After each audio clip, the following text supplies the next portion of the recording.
Time now for Sid 6-0. This is where I get 60 seconds to talk about stuff. Start the clock, please. Here's what's on my mind this morning. Last month, the Kansas City Royals came to Toronto for a 4-game series. Well, not all of them did. 10 members of the Royals who were unvaccinated weren't allowed to make the trip over the border, dems the breaks. One of those players was Whit Merrifield, a 33-year-old infielder/outfielder. He said at the time that, quote, the vaccine isn't doing what it's supposed to do. If it stopped COVID, then I would have a little more willingness to take it, but it's not doing that, end quote. Well, guess what? This guy, who couldn't cross the border not that long ago, was acquired by the Toronto Blue Jays prior to yesterday's deadline. I kid you not. Now, I should also say that Merrifield walked back those comments something fierce. And when pressed enough by the KC media, he acknowledged that if a playoff team picked him up for the stretch drive, he would consider getting vaccinated. My hero.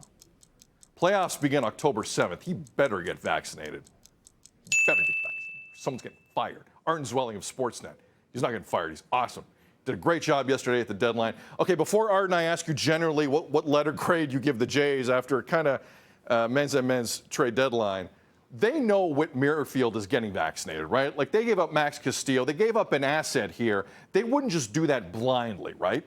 Yeah, the Blue Jays are performing a public health service here, really, by getting one more person vaccinated. So kudos to them. Yeah, I mean, Ross Atkins dodged the question yesterday, the Blue Jays GM, when we asked him. And he said, out of respect for Whit Merrifield and his family, we were going to leave that to him. But I think that just logically, there's no way the Blue Jays make this trade if they don't have some sort of certainty that Whit Merrifield is going to get either the Johnson & Johnson vaccine, the one shot, or one of the mRNAs, which would be 2 shots. But it could impact his ability to get to Toronto for the next homestand, depending on when he gets his injections. Yeah, I mean, you still got to wait the 2 weeks after you get vaccinated, according to Canadian law, to get over the border. Jays are on a 9-game road trip. You do the math there.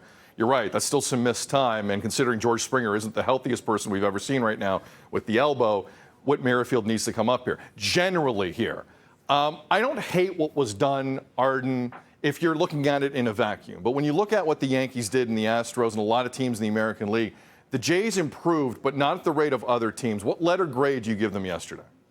Yes, C+, B- if I'm being really generous, right? It's not going to overwhelm you.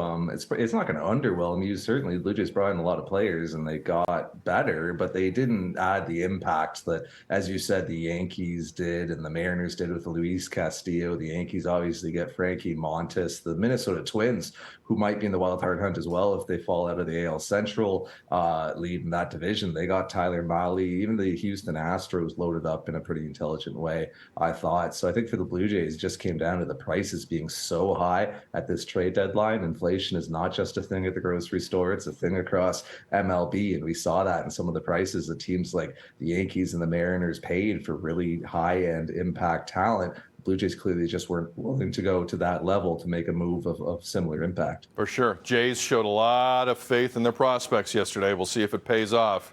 There's a lot of skeptical people out there. Arden Zwelling of Sportsnet, he did a great job at Rogers Center with Arash Madani after the deadline yesterday. Jays did win a baseball game last night, by the way. Kevin Gausman was great. They were in Tampa. There's another one tonight. Arden, great stuff. Appreciate you, brother.